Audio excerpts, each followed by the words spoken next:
ওজনে কম দিলেন, প্রতিনিয়ত মিথ্যা বললেন, আহা বোকা মানুষ, ভুল করলেন। ওরা মনে রাখবে না আপনারে, ওরা আপনারে মনে রাখবে না। আপনার ফার্নিচারগুলোও থাকবে না। 20 বছর পরে আপনি কবরের থেকে আইসা আরেকবার দেখে যাইয়েন, দেখবেন আসলে আপনার ঘরে সোফাও নাই, খাটও নাই, ফ্রিজও নাই, কিচ্ছু নাই। এটি গত 20 বছরের ভিতরে জি ফুট নাতি নাতি বদলাই এলাইছে, নতুন কিনছে।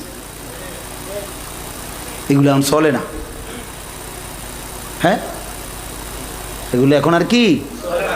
12 বছর পরে আমার দাদার, আমার জ্যাঠারে বলছিলাম আমি, বড় জ্যাঠারে, যাটা আমার দাদা বললাম না বড় জমিওয়ালা ছিল, তো বাড়িও তো ছিল বড়, বুঝছেন না কথাটা।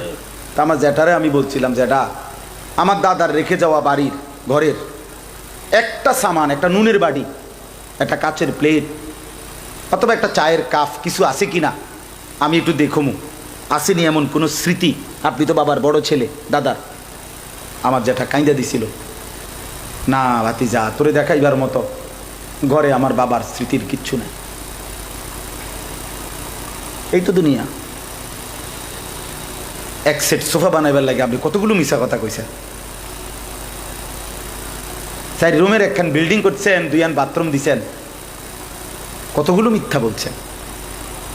কত টাকা সুদে নিছেন, কিস্তিতে নিছেন, কাস্টমারের লগে কতগুলো মিথ্যা কথা বলছেন।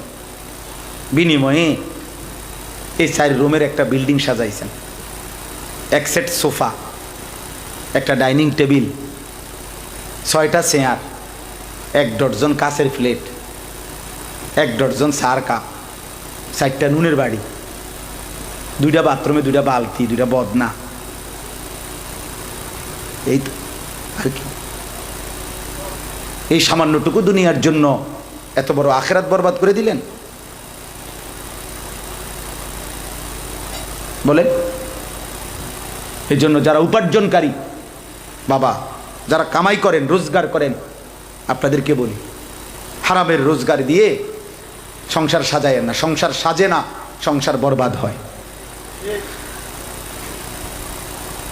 বরবাদ হয়, বরবাদ হয়। ওরা কেউ মনে রাখবে না আপনার কথা। আপনারে দুপুরে জানাজা দিয়া, আসরের পরে আপনার জানাজা দিয়া, এশার পরে এরাই এই জিফুত নাতি নাতনি এরা ভাত খাবে। পাশের বাড়ির থেকে ভাত আনছে, ফার্মের মুরগা, তেলাপিয়া মাছ, মসুরির ডাল খাইতে আছে ভাত। এরা রান দেখলাম বিকালে কান্দে, অন ভাত খায় কা। বলেন, এর নাম দুনিয়া। এর নাম কি? দুনিয়া। ধোকা, ধোকা, কি ধোকা।